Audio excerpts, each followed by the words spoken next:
Quand même, c'est comment ce Waman. Bon, j'ai fait cette vidéo pour parler d'un sujet important.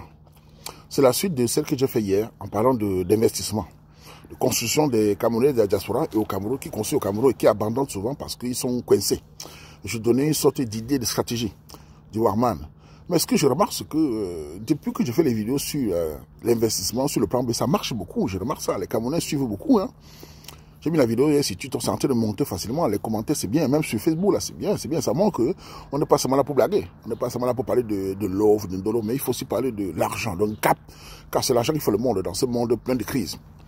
Mais j'ai fait la vidéo, j'ai vu les commentaires positifs. J'ai aussi vu certains commentaires qui m'ont un peu impressionné. C'est-à-dire que chaque fois que je parle d'investissement, il y a des Camerounais qui viennent toujours dire à quoi ça sert de construire au Cameroun.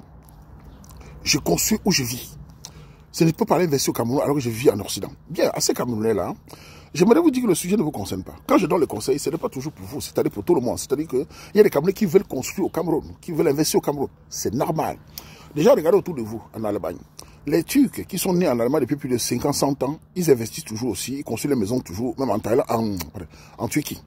Ici en Belgique, nous avons des Marocains qui sont nés en Belgique, mais qui construisent au Maroc. Donc je ne comprends pas pourquoi ça vous dérange que les Camerounais construisent au Cameroun.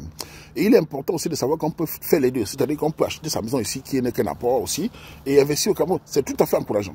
Maintenant, chacun a sa manière d'investir. Certains construisent les maisons pour mettre en location au Cameroun, certains construisent les maisons pour pouvoir habiter. C'est tout à fait normal. Il faut simplement encourager les mariages solides pour que chacun puisse faire sa manière.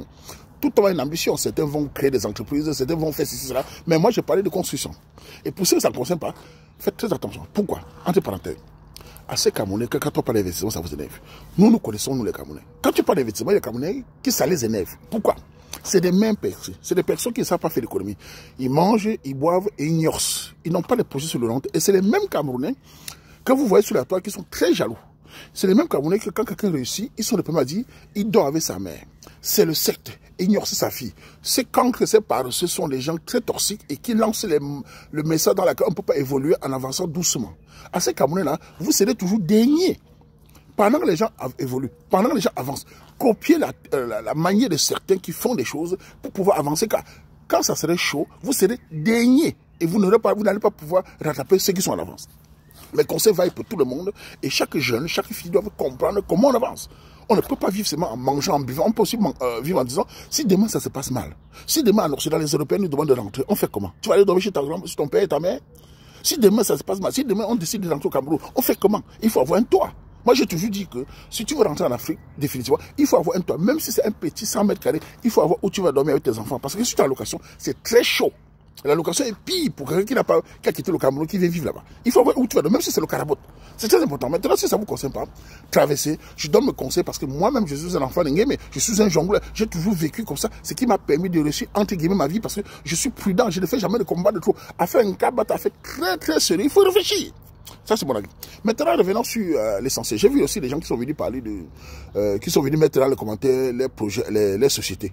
À ces gens qui font la publicité, moi, ça me dérange pas, mais ne venez pas gâter mes commentaires avec je suis un entrepreneur, je suis ceci, cela. Il faut souvent investir dans les publicités.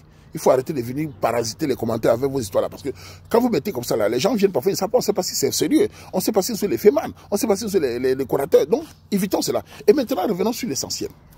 La maison. Moi, je vais vous dire. J'ai dit ceci, quand tu es en diaspora et que tu veux construire, si tu as des gens de confiance, tant mieux. Mais il faut avoir au moins plus de la moitié de l'argent que tu vas construire. Il n'est pas possible de rêver d'avoir une maison de 20 millions et n'avoir que 1 million commencer un an. En général, ça se passe mal parce que nous ne savons pas ce que demain va être ici demain. Nous ne savons pas comment la vie est. Il faut toujours éviter de faire des choses qui demain, tu ne peux pas revendre pour pouvoir récupérer ton argent. Je vous donne un exemple, Cameroun, écoutez-moi bien. Ça, c'est la sagesse. Moi, Laurent, imaginons que je veux construire demain au Cameroun. J'ai un projet de maison de 20 millions. Je vais faire peut-être, disons, on va dire, un étage, on va dire 3 millions, un étage, un exemple. J'ai besoin d'un projet de maison de bas et l'étage. Le Rwanda va attendre d'avoir au moins 20 millions avant de commencer. Pourquoi? Quand je vais commencer cette maison, je vais la mettre accélérée. Dans le sens que je vais faire le premier étage. Et dans le premier étage, je vous préviens, je vais faire le premier étage et je vais mettre tous les besoins naturels, c'est-à-dire toilettes, salon, de telle façon que même les portes. Le premier étage que je vais faire, je vais d'abord commencer dans le bas. Je vais commencer de telle façon que si le deuxième étage me dépasse, si le deuxième me dépasse, je vais dire arrêter le chantier en haut, habiter en bas. Mais je sais. Moi, je vais, parce que nous ne sommes pas des milliardaires. Pour les milliardaires, ils finissent d'un coup. Mais les jongleurs comme nous, si je dois faire un étage, je fais le bas d'abord. Bien, on dalle. Je mets déjà les portes de toute façon que si l'argent n'a plus, le bas là va être occupé. Je vais seulement dire, oh, c'est fini, je suis en bas. C'est comme ça que je réfléchis. On vit toujours en réfléchissant au risque. Je ne peux pas m'asseoir, commencer à faire les étages. Allons-y en haut, on va refaire quoi? Si demain ça finit, ça colle au coup. Finissons d'abord le bas, on fait le terrain bien. De toute façon, si on dit demain, bon, j'ai perdu mon travail, il y a un décès, il y a quoi là? Bon, j'ai dit, ok, c'est fini. Le haut là, je vais vivre en bas, ou je mets en location. C'est comme ça qu'on réfléchit. Mais pour le riche, il n'a pas besoin de ça. Pour les gars qui ont des millions, ils construisent d'un coup. Donc, c'est comme ça qu'on réfléchit. On fait toujours les projets en limitant les risques. Dans ce monde difficile. Mais vous restez ici, vous faites des coquilles de maisons de 40 millions, vous allez avec 1 million, vous revenez, 2 ans après, vous repartez, après demain, vous abandonnez. On a plein de maisons abandonnées. Je ne dis pas que tout abandonné. Même au Cameroun, ceux du Cameroun font des projets de maisons, ça les dépasse au cours. Parce que, vous savez, quand on dessine la maison, on est prêt à dessiner des belles maisons. Hein. On a toujours les belles idées. La piscine, le jardin. Madame dit il faut passer par derrière. Monsieur dit il faut passer par devant. Madame dit il faut faire la cuisine par ici. Américaine, suédoise, toilette par là. À la fin, avec un salaire. Il faut visualiser les maisons à votre niveau. Vous avez un salaire, par exemple, ici de 2 000 euros. Tu fais un projet de 40 millions, ça va te laisser. Il faut aller doucement. Il faut d'abord travailler 5 ans, garder une bonne partie de l'argent. Même les maisons ici en Europe. Je ne peux pas, moi, Waman, m'asseoir devant l'ordinateur, commencer à chercher les maisons ici en Europe, si je n'ai pas l'apport personnel au moins de 15-20 000 euros dans mon compte. J'ai vu des gens ici, ils n'ont même pas encore... Ils viennent de commencer à travailler, ils commencent à regarder la maison. Mais c'est des fous. Oh, je cherche une maison dans 4 ans. Mais mon frère, la maison ne fuit pas. Il faut avoir l'argent. Quand j'ai l'argent, je suis motivé à chercher la maison. Même la voiture. Je ne peux pas avoir envie de voiture de 40 millions, 40 000 euros, si je n'ai même pas la moitié. Tu regardes la voiture, tu n'as même pas 5 francs. C'est des gens qui mettent la charrue avant le bœuf. Il faut toujours, avant de commencer à regarder les maisons, avoir déjà l'argent. Ça me motive. Et puis quand j'ai déjà l'argent, je suis concentré sur la maison. Vous pouvez regarder la maison devant moi. Si je n'ai pas l'argent, je ne m'intéresse même pas. Parce que ça va me perturber sur mes projets. Ça va me perturber sur mon économie. Ça va mettre une pression qui n'a pas lieu d'être. Avancer doucement, prudemment, ayant toujours le cap d'abord. C'est mon ambition, c'est comme ça que j'ai fonctionné. Et ça, c'est l'éducation de nos parents qui nous ont appris toujours de ne pas mettre, on dit quoi, mettre l'échelle où tu peux grimper, où c'est quoi, on dit quoi, faut pas mettre ton sac où tu peux pas décrocher. Que nous non. On m'a même dit, on m'a dit, on m'a dit, si, n'a pas projet, ah bon, on a de mon n'a pas de mon n'a pas si quoi, car on va de voyou.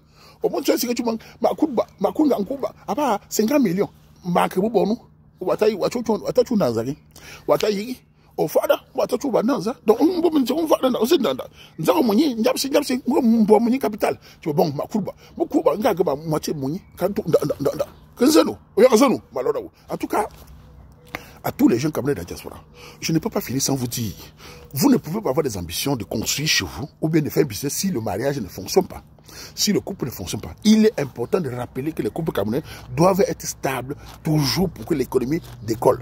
Si nous n'avons moins d'économie, c'est parce que nous divorçons, c'est parce que nous séparons. Les enfants sont délinquants et ce n'est pas bien. Il faut que les couples camerounais, l'homme et la femme, s'entendent sur l'essentiel. Nous voulons avancer ensemble.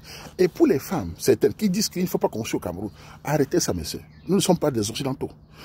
Arrêtez d'empêcher les gens de dire qu'on construit au Cameroun, c'est construire. C'est parce que ça fait que certains ont les idées en croyant que vous voulez arracher la maison. Il est important, vous et votre mari, vous achetez votre langue ici, c'est possible, parce qu'il y a de ceux qui se fâchent aussi. Vous prenez les apports, vous achetez votre langue ici. Et demain, vous prenez un tour au Cameroun, parce qu'on ne sait pas demain. Parce que l'avenir du Cameroun avancera sans vous. Hein. Vous serez derrière.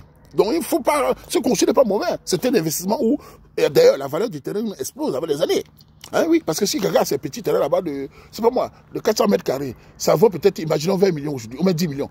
Dans 5 ans, ça va monter à 40 millions. C'est toujours un business. Il peut revendre pour refaire d'autres choses. Donc, mes jeunes, ceux qui n'aiment pas trop que, il faut pas investir au Cameroun, là, cette idée ne marche pas. Il faut laisser les gens faire ce qu'il faut, mais à leur niveau d'argent. Je ne dis pas qu'il faut prendre l'argent de la famille pour aller jeter par la fenêtre. Non, je ne dis pas qu'il faut laisser le couple pour aller... Non, non, non. Il faut toujours que toi et madame vous entendez dans les bases. Il y a des hommes qui sont nés et que dans leur tête, ils veulent avoir un toit chez eux pour pouvoir avoir la conscience tranquille. C'est pas seulement une question d'investissement, c'est une question de conscience. Il y a des gens ici que tu montres, tu dis, il doit avoir un terreau au Cameroun. C'est dans sa conscience des familles. C'est dans son évolution mentale. Il ne peut pas vivre sans ça. Vous allez faire tout ici, là. Mais s'il n'a pas un truc chez eux, où il paraît, il dit, voilà, c'est passé, que c'est ça, mes vieux jours, je peux construire 2 chambres là-bas. Tu ne peux rien changer sur lui. Un peu comme les Turcs ici, un peu comme les Marocains ici. Ils font ça. Mais nous, quand tu parles, non, il faut vivre super, comme si demain les Européens disent, dégagez. Il faut commencer, ouais, vraiment, au Cameroun, ouais, je vais habiter où, ouais. Non, non, non. Soyez ambitieux, mais à votre niveau. Soyez visionnaire à votre niveau. En tout cas, c'était mon conseil. Économie, discipline, visualiser ce qu'il faut, éviter les choses excessives et surtout avancer doucement. Doucement, vous allez avancer. Et ensemble, on va forcer à avancer avec le Cameroun. En tout cas, c'était mon avis. On fait comme ça. Portez-vous bien.